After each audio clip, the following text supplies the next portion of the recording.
चला तर आता काय करूया आपण दोन अंकी संख्येला दोन अंकी संख्येने कसं गुणायचं ते शिकूया.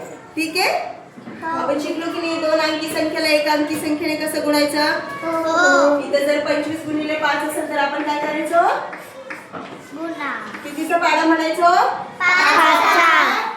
25 शाले 2 5 गुणे 10 आणि वरचे 2 12 किती आलं उत्तर. 125. ठीक आहे. पण आता 75चा पाढा येतो का आपल्याला.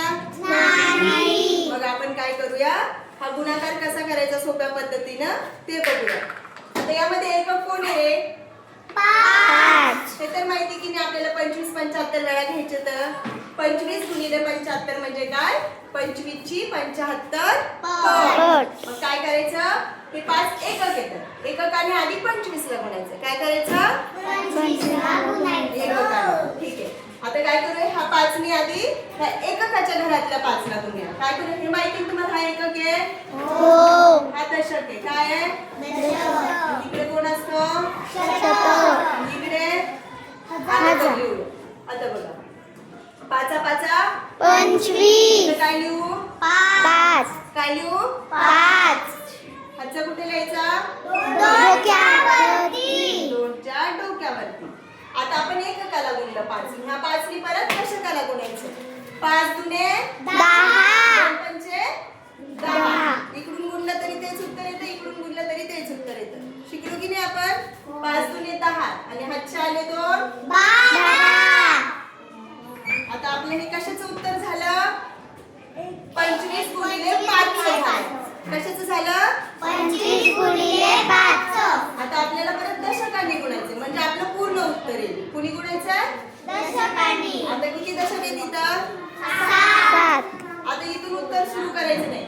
इथे शून्य लिहायचं किंवा असं चिन्ह द्यायचं. आता हे का लिहितो आपण माहिती तुम्हाला.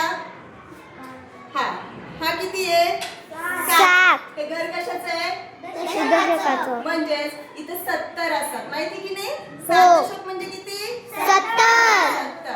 म्हणून आपण उत्तराची सुरुवात पण कोणत्या घरातून करायची दशकाच्या घरातून करायचं. 7 दशक आहे म्हणून उत्तराची सुरुवात पण कुठून करायची दशकात. 7 35. काय आलं उत्तर आपलं 35 30 कुठे लिहायचे 3 कुठे लिहायचे.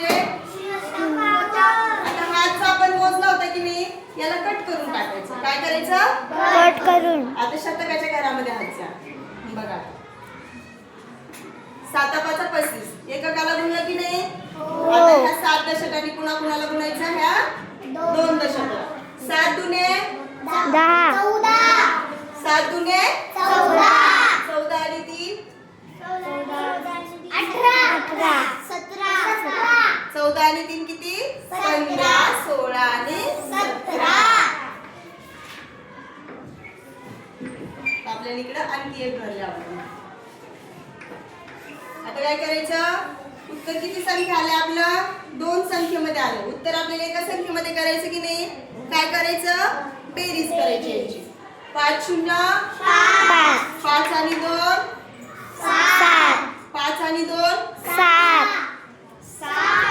5 आणि 2 7 आधी तिचं डोकं आज कुठं चाललंय उलटेच बेरजा करते.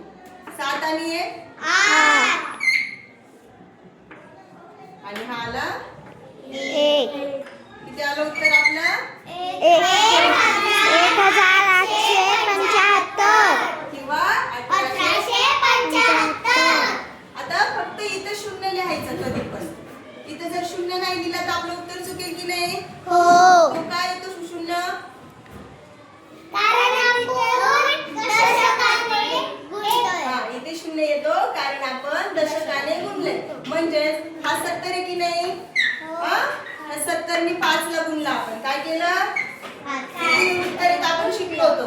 7 5 35 आणि हा काय वरचा शून्य जसा तसा लिहिला आपण. 7 5 35 म्हणजे इथे शून्य येतो की नाही. एक शून्य आधीच असतो की नाही. इथे शून्य असतो म्हणून आपण तो शून्य काय केला आधीच लिहून ठेवला. कळालं इथे शून्य कळालं. हा जर शून्य नाही घेतला तर उत्तर चुकेल की नाही. म्हणजेच 2 अंकी संख्येचा गुणाकार करताना काय करायचं एका अंकी संख्येला गुणून झालं तर दुसऱ्या संख्येला गुंतताना काय करायचं, इथं पहिला शून्य लिहून घ्यायचा आणि एककाखाली संख्या लिहायची. एककाखाली एकक, दशकाखाली दशक, शतकाखाली शतक. म्हणजे काय चुकत नाही, आपली बेरीज चुकत नाही. नाहीतर मग कोणत्यामध्ये उत्तर करायचं कळत नाही. एकाखाली एक व्यवस्थित लिहिलं का उत्तर काय येतं, बरोबर येतं. समजलं? हो.